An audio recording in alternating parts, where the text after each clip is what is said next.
Երեկ ուկրաինական Սումի քաղաքի վրա ռուսական ուժերի հրթիռային հարվածի հետևանքով զոհերի թիվը հասել է 34-ի, այդ թվում 2 երեխա։ Միջադեպի հետևանքով տուժել է առնվազն 117 մարդ, նրանց թվում են բազմաթիվ երեխաներ։ Ուկրաինայի Միացյալ Նահանգների Եվրամիության ՄԱԿ-ի առաջնորդները դատապարտել են տեղի ունեցածը։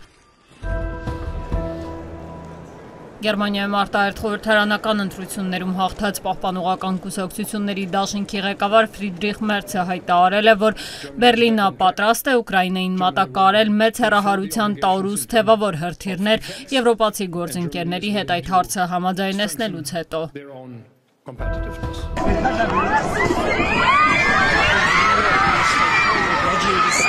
Տաջիկստանի արևելքում 3 Ռիխտերի սանդղակով մինչև 5 բալ ուժգնությամբ 4 երկրաշարժ է տեղի ունեցել։ Պաշտոնական տվյալներով փլատակների տակ երեխա է մահացել, ավերվել է 29 բնակելի շենք և դպրոց, ամենաշատը տուժել է Ռեշտի շրջանը։